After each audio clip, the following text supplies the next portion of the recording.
Olá, meu nome é Samira, sou bibliotecária aqui da Escola Senai Suíço Brasileira e a convite da Ivete eu vou conversar com vocês um pouquinho sobre como fazer um trabalho de pesquisa. Sou bibliotecária já há bastante tempo, tenho uma longa jornada aí na escola e vamos conversar um pouquinho sobre isso. O que é a pesquisa? Ela vem do espanhol perquiro e ela significa você procurar, buscar com cuidado, você não apenas dar um Google, ela é uma pesquisa que ela é feita com muito mais profundidade. Ela exige que você se aprofunde naquilo que você tem interesse em buscar.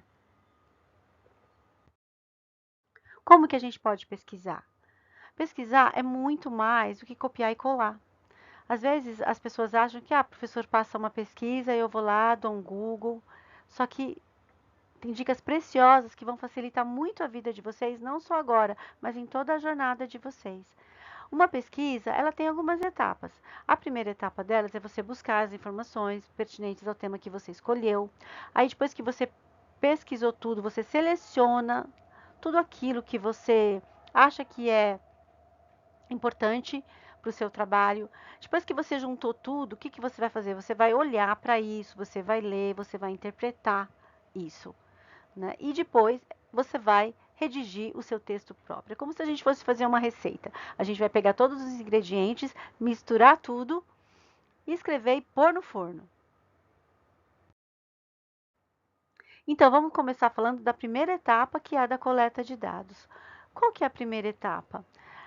É muito importante, quando você vai fazer um trabalho, que você pensar, você refletir sobre o trabalho. O que é que eu já sei sobre esse assunto? Eu já sei alguma coisa sobre ele? Tem alguma coisa que eu precise acrescentar? Esse primeiro momento de reflexão, ele é muito importante, porque você já parte de algum lugar, você já parte da bagagem que você tem e você começa a entender o que que você ainda não sabe. E aí você vai buscar o que você não sabe. E aí, nessa hora que você vai buscar o que você não sabe, é que vale o copiar e colar. Por quê? Porque você vai lá na internet, nos livros e onde você quiser e vai pesquisar e vai copiar tudo, pega, recorta e cola, joga no Word, depois você edita. Porque você está fazendo uma grande colcha de retalhos que a gente brinca, né? Mas é muito importante nessa etapa você começar a anotar de onde você tirou essas informações. Se foi de um livro, você vai lá, anota o autor, o título, a editora. Se foi de um site da internet, pega aquele site lá na URL, cola no Word que você abriu para fazer esse trabalho. E aí você vai juntando todas essas informações. É a parte da coleta, como está bem dizendo aqui. Para coletar isso, a gente tem o que a gente chama de fontes de informação. Então, onde você coleta as informações sobre a sua pesquisa? N fontes de informação existem, mas tem umas que elas são mais comuns, que são os livros, que todo mundo conhece, os sites de internet, que é onde as pessoas geralmente gostam mais de pesquisar, tem as revistas, e aí é mais para o pessoal do meio acadêmico, e tem algumas pessoas que gostam também de assistir vídeos, de assistir filmes, até mesmo podcasts. E aí o que acontece? Quando você pesquisa em diversas fontes de informação, você pode encontrar uma variedade maior e seu trabalho vai ter uma maior qualidade, porque você pesquisou em diversas fontes. Cada fonte vai trazer um olhar sobre aquele tema. Cada fonte vai trazer um jeito de abordar aquele tema. E isso enriquece o seu trabalho. Pesquisar em livros, todo mundo sabe mais ou menos. Você chega lá na biblioteca, você fala com a bibliotecária, você entra num site, no site do catálogo da biblioteca, tem aí na escola onde vocês estão, que é um 12, temos a Eliene, que é a bibliotecária, vocês podem ir até lá, perguntar para ela vai mostrar a base de dados do Senai para vocês, e como se pesquisa, e no Senai a gente tem a possibilidade de usar o acervo que é físico, que está ali naquele lugar, como de tantas outras escolas. Então, vocês podem ir aí na biblioteca da escola que vocês estão, aí da 112 e Ari Torres, e aí vocês podem conversar com ela. E agora eu vou falar um pouquinho para vocês como é que a gente pode pesquisar na internet. Todo mundo acha que sabe pesquisar na internet. Será que sabe mesmo? A gente tem algumas fontes de Google, todo mundo fala, dá um Google, né? Pesquisa lá no Pai Google. Mas o Google tem várias plataformas que você pode acessar. Tem o Google, que a maioria das pessoas conhece, tem o Google Livros, que é uma plataforma só de livros, que estão ali naquele banco de dados, e tem o Google Acadêmico, que é mais, porque o Google Acadêmico ele é mais complexo. Ele vai ter tanto livros, quanto revistas, quanto artigos acadêmicos, teses, dissertações de mestrado. Então, depende do nível de pesquisa que você quer, você vai procurando em cada um deles. Eu vou mostrar para vocês agora como que você... dicas para você pesquisar em cada uma dessas plataformas aí do Google. Aqui a gente tem o Google normal. Então você vai lá, abre geralmente a sua internet, se o seu navegador for o Google, vai aparecer essa barra de rolagem aqui. Então agora eu vou rodar um vídeo para vocês, e eu vou falando enquanto ele passa, explicando mais ou menos o que vocês, como que vocês podem pesquisar, tá bom? Então, aqui ó, na barra de rolagem, vocês vão colocar a palavra que vocês quiserem. Então, eu vou colocar aí uma palavrinha que eu acho que é um assunto fácil da gente pesquisar, que é soft skills. Você sabe o que é soft skills? São habilidades socioemocionais. Quando você vai, na barra do Google tem aí ferramentas, tá vendo ali onde está a mãozinha? E aí você pode escolher ali, quando abre ferramentas, abrem todas essas etapas e você vai escolher as páginas em português. E vai aparecer ali, ó, 4 milhões, não sei quantos resultados. É muita coisa. Então, a gente pode refinar. Como que a gente refina? Colocando entre aspas. Quando você coloca o termo que você pesquisou entre aspas, ele vai refinar, ele vai filtrar, você vai buscar o que estiver soft skills. Daí você vai lá de novo, tá vendo como diminuiu? 3 milhões e tanto. Você vai ali de novo em ferramentas, você clica e vão abrir todas essas abas. Vamos procurar por imagens. Quando você clica em imagens e tem a barra de ferramentas ali, vai aparecer todas essas possibilidades. Você pode procurar em qualquer tamanho, tamanho grande. O tamanho grande é o melhor, porque você vai ter mais pixels. Quanto mais maior for a imagem, mais pixels você tem, não estoura a imagem quando você estiver pesquisando. Também você pode filtrar por cor. Você pode procurar, por exemplo, preto e branco. E só vão carregar as imagens que são preto e branco. De repente é isso que você quer, você não quer colorido. Também você pode pegar por ícones. Vamos supor que você só queira um ícone para ilustrar o seu trabalho. Então você vai ter vários ícones ali. E também você pode pesquisar por cor. Tá vendo? Então, ali no ícone você procura e você vai filtrando de acordo com a sua necessidade, de acordo com o que você acha interessante você pesquisar. E ele também te oferece outras possibilidades, tem os vídeos.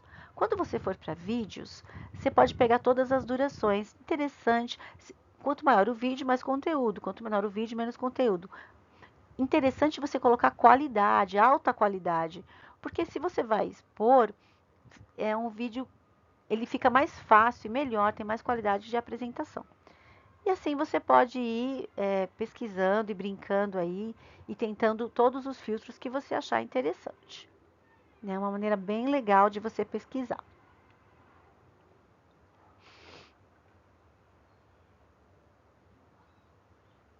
Aí a gente vai ter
aqui é o Google Livros agora. Vamos falar do Google Livros. O Google Livros, como eu falei para vocês, é uma plataforma que ela vai carregar só os livros. Então é muito legal, porque você pode ir ali, você pode fazer o seu login. É outro videozinho que eu vou carregar aqui para vocês. Então, de novo, na barra de rolagem, olha lá, ó, tá ali, você só colocar Google Livros que ele vai carregar essa página para você. E aí você pode colocar de novo, vamos manter aquela palavra que a gente pesquisou, que é soft skills. Vamos colocar de novo entre aspas.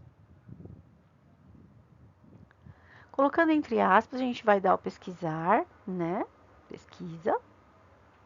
E aí vão carregar de novo todos os livros que a gente tem. Olha lá quantos resultados temos, né? É uma pesquisa que só vai focar nos livros, e aí não está procurando mais nada. Aí tem essas ferramentas todas que se abrem, ó, qualquer visualização. Tem a visualização parcial e completa e a completa. O que significa isso? Quando você tiver a completa, ele vai carregar todo o PDF. Aí, ó, o exemplo agora, visualização completa.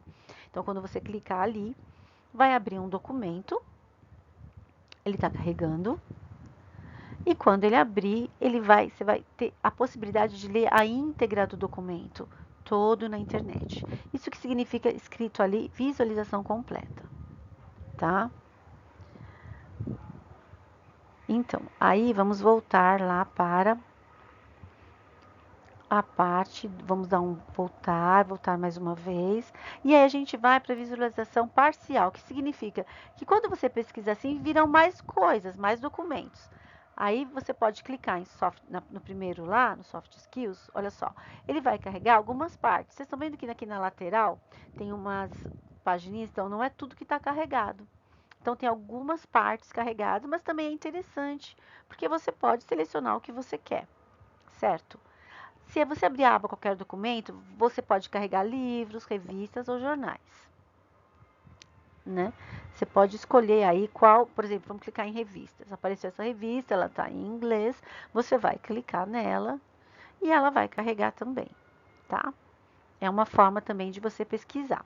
Se você pode adicionar ali a minha biblioteca fazendo o seu login no e-mail, no e-mail que você tenha, você se cadastra, faz o seu login e aí você pode colocar lá, certo? Também tem os jornais, né, que você pode pesquisar aí se você quiser, da mesma forma, você seleciona a imagem, o arquivo que você quer, e aí você pode buscar o assunto que você está necessitando nessa hora, certo? Vamos botar ali para livros, vamos colocar qualquer documento, ele vai carregar todas as coisas. E aí você pode selecionar por data, né? Às vezes é importante você querer coisas mais atuais ou não, dependendo da sua pesquisa, certo? Se você fizer o login, é bem interessante também para você ter as suas coisas. Então, aqui agora, nós vamos passar para a próxima tela. Aqui nós vamos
para o Google Acadêmico.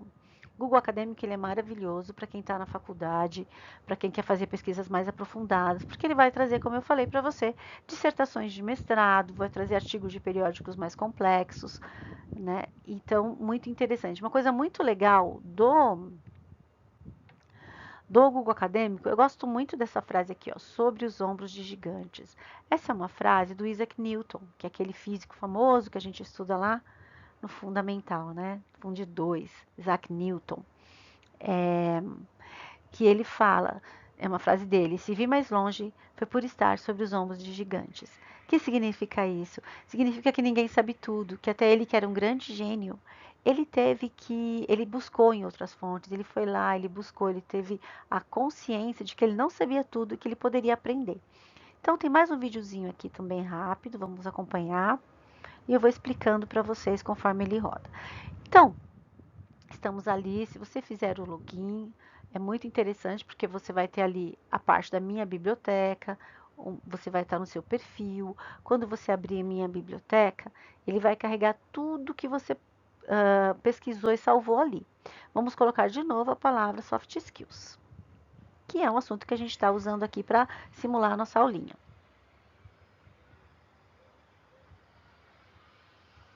E aí você vai escrever a sua palavra, entre aspas, você vai dar o Enter, e aí ele vai carregar muitas coisas. Vocês percebem que ao lado ali tem várias fontes muito fidedignas, ó, faculdades, FATEC, a FGV. Então, o Google Acadêmico, ele é uma das melhores fontes de pesquisa, porque ele traz fontes que são muito qualificadas, com pesquisas que têm lastro, que têm conteúdo que é confiável. Então, você pode, aí tem todas essas possibilidades. Aqui vai estar os dados do documento, autor, o título, é uma dissertação, então ali vai estar o nome do pessoal da banca, as palavras-chave, as áreas de conhecimento e um resumo. Por esse resumo, você pode saber se é interessante esse trabalho ou não. Se você achar interessante, o que é que você vai fazer? Você vai, de novo, você pode exportar isso ou pode mandar imprimir, né? E mandando imprimir também fica bem interessante porque você pode salvar como um PDF. Vamos ver ali agora, ó, por exemplo, você vai colocar aqui, de novo, você pode pesquisar ali na barra de rolagem. Se você quiser só uma citação, você tem que falar desse jeito, ó.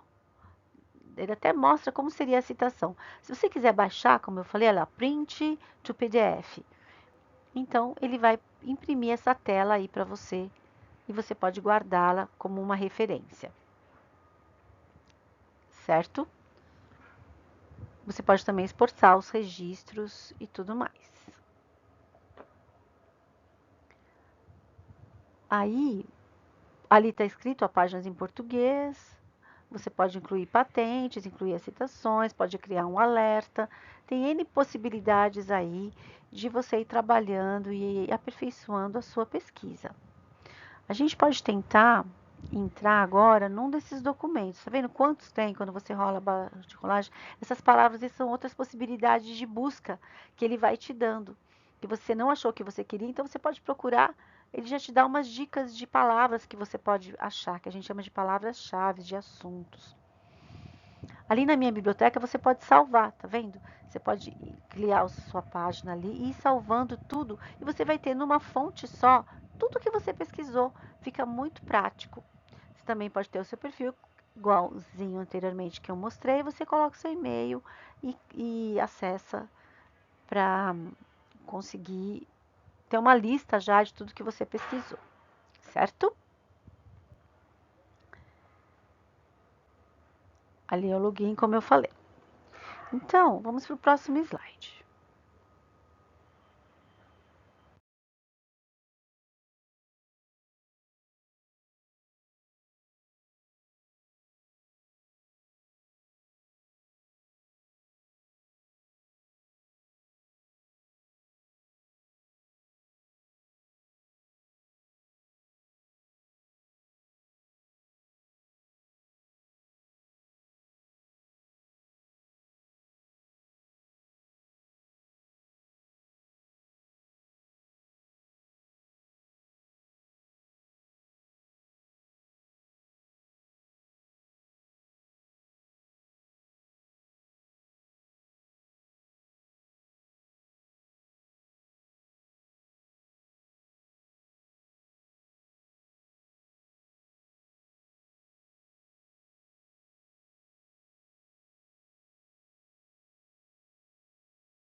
Aí a gente chegou numa parte muito importante, que é a parte da redação.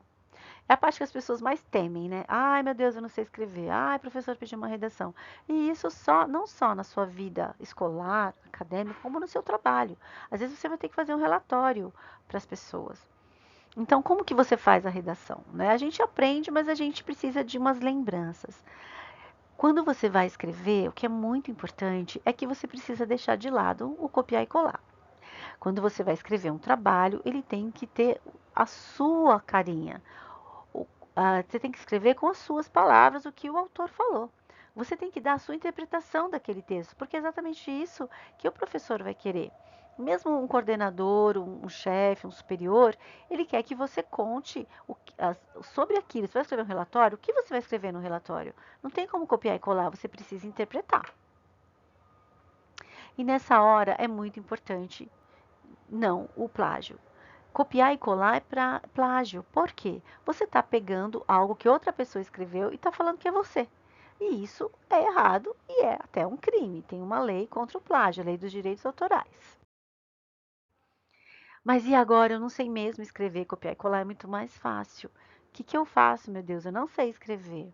A autoria é sua. Ninguém sabe mais desse assunto nesse momento do que você, porque você foi lá, você pesquisou tudo. Você precisa usar a sua criatividade. Você mesmo é que tem que escrever os textos, colocar as palavras. Tudo bem se você errar. Uma dica muito preciosa é assim: só começa. Começa a escrever. Se é no computador, se é no papel, começa que vai andar. Se você não começar, não tem como. Depois que você escreveu tudo que você queria, daí você pode corrigir. Às vezes você está lendo um texto e tem umas palavras que você já repetiu muitas vezes, troca aquelas palavras, procura um dicionário, procura sinônimos delas, porque isso vai enriquecer seu vocabulário e vai tornar o seu texto mais interessante. Quando a gente, como eu falei para vocês, quando a gente vai escrever alguma coisa, de repente a gente se depara com algumas palavras, uma frase de um texto muito legal que a gente leu, que a gente até separou, e a gente gostaria de, no correr do texto, citar aquilo e falar sobre aquilo. Uma dica muito legal é você escrever desse jeito ali do exemplo. Segundo o autor, tal, tal, tal, entre aspas, sempre, e em itálico. Se for uma citação pequena, se for uma frase. Por quê? Você vai estar contando para quem está lendo que essa frase não é sua, que é do Rubem Alves. E é uma frase muito bonita que eu sei que vocês estão lendo aí, mas eu vou ler junto com vocês. Todo mundo quer aprender a falar, ninguém quer aprender a ouvir. Pensei em oferecer um curso de escutatória, mas acho que ninguém vai se matricular. Escutatória é a arte de ouvir, né? Então é um texto bem bonito que eu deixo aí também um pouquinho de reflexão para vocês. E aí, uma parte bem interessante de quando a gente escreve é a conclusão. A gente acha, então isso tudo que eu falei e é isso, acabou. Não. A conclusão geralmente é um pouco complicadinha de você escrever, porque você tem que fechar o seu texto. Você precisa, de alguma forma, concluir, terminar. Você tem que finalizar o seu raciocínio. E ela é o resumo do trabalho. Você vai dizer rapidinho, num parágrafo, a sua conclusão, e você vai dizer com as suas próprias palavras o que aquele trabalho, que você aprendeu com aquele trabalho, por que aquele conteúdo foi relevante para você, se de alguma forma te ajudou, o que você aprendeu com aquilo que você leu. Isso quando é um trabalho acadêmico, né? E mesmo quando você vai fazer escolar, mesmo quando você vai fazer um relatório, você precisa contar para a pessoa que vai ler, tá, eu levantei esses dados, eu discorri sobre eles e a conclusão que eu chego é que tarararará. Você precisa fechar esse texto. A conclusão é muito importante.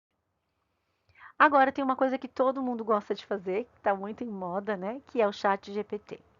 Então, é muito para gente que é educador, o chat GPT ele pode ser maravilhoso.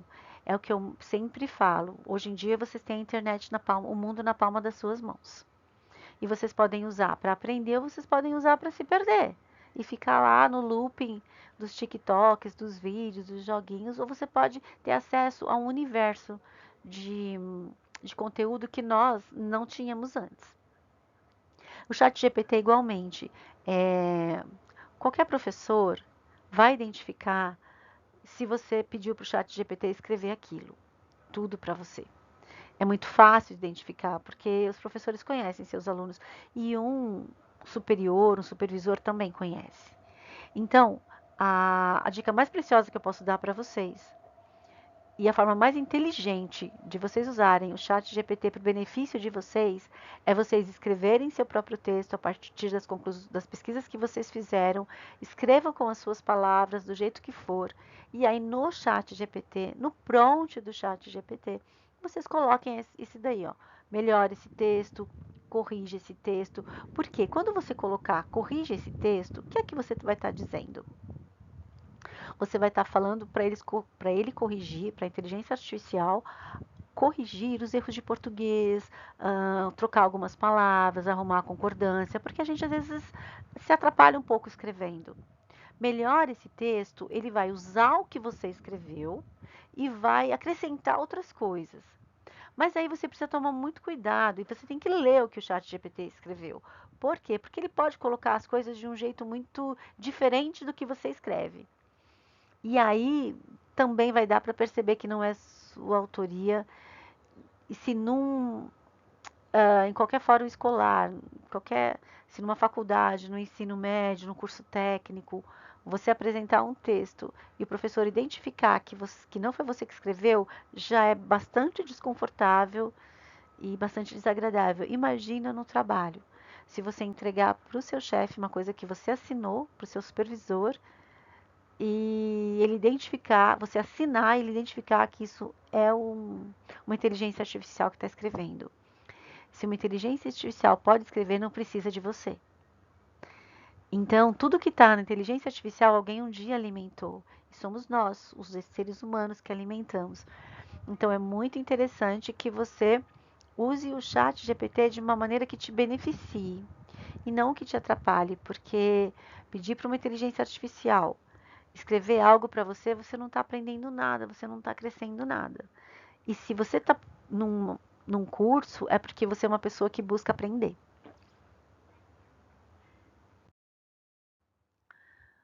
Então, quando você vai escrever um texto, pode ser para a escola, para a faculdade ou mesmo para o trabalho, você precisa dar a fonte. Você precisa dizer de onde foi. Lembra lá no comecinho que eu falei das fontes? Você precisa dizer de onde você buscou tudo isso. E tem uma forma certa de dizer isso, que é as referências bibliográficas, que são estabelecidas pela norma NBR 6023, que vai falar como é internacionalmente, como é o modo certo de você descrever as fontes que você buscou. Se for um livro, tem algumas informações que são sine qua non. O que é sine qua non? Que sem elas não é possível. Uma referência bibliográfica precisa ter todas essas informações aí, ó. O autor, o título, o local. Todas as data e número de páginas. Por exemplo, a autora desse livro é Clarissa Pinkola Estés. Então, é sempre na ordem inversa. E depois você vai colocar o título, que no caso é Jardineiro que tinha fé em negrito. Depois você vai colocar a cidade, separada por 2 pontos. Você vai colocar a editora, o ano de publicação e a quantidade de páginas. Isso é a fonte, porque se alguém quiser buscar mais daquilo que alguém vai ler o seu texto e vai falar, puxa, que legal, quero buscar mais. Ele vai lá nas fontes e vai buscar e vai encontrar esse livro e falar, olha, talvez eu ache uma coisa interessante nesse livro, então ele precisa dessas fontes. Mas muitas pessoas hoje também buscam na internet. Tem um jeito certinho de descrever o que você busca na internet. Não é apenas você pegar lá e colar o link nas referências, não. É desse jeitinho que está escrito aí, ó. O autor, de novo, Rubem Alves, esse texto da Pipoca ele é maravilhoso, e ele está disponível nessa URL e ele foi acessado na data X. Então, essa é a forma correta de você identificar, de você dizer as fontes que você buscou, sempre em ordem alfabética. Em alguns trabalhos, principalmente escolares, você vai ter que ter um sumário. Então, o sumário ele é desse jeito assim, ó. Ele vai trazer da forma ordenada, em como ela aparece no texto, cada partezinha do texto. Por quê? De repente, eu preciso saber só qual foi o projeto mecânico. Então, eu vou lá na página 25. Ou eu quero saber, eu quero só entender do que se trata, então eu vou na página da introdução, que é a página 12, e assim por diante. Ou posso querer ler tudo.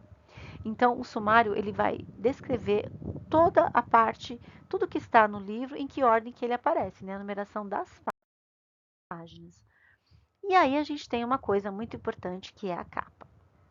Pasmem, como bibliotecária eu já peguei trabalhos assim, título e depois o nome, João. Então, assim, é muito interessante que você coloque algumas coisas importantes aí.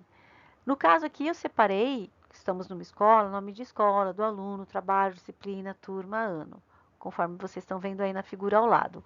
Só que isso você pode perfeitamente substituir pelo nome da empresa, pelo seu nome, pelo título do relatório do trabalho que você está fazendo, se você tem um setor e a data que isso foi feito. Né? É bem importante essas informações porque elas vão identificar do que se trata esse trabalho, quem foi que fez e qual é o assunto dele. Por último, aqui eu coloco as fontes que eu usei. Lembra que eu falei das referências? Essas foram todas as referências que eu usei para compor esse trabalho, além da minha própria contribuição, né? Então, é assim que você lista, sempre em ordem numérica, na ordem alfabética, porque vai ficar mais claro para a pessoa que vai consultar o trabalho que você fez. Então é isso, eu estou aqui à disposição, trabalho aqui na unidade da 12, não 15, foi uma alegria estar com vocês e muito obrigada pela atenção.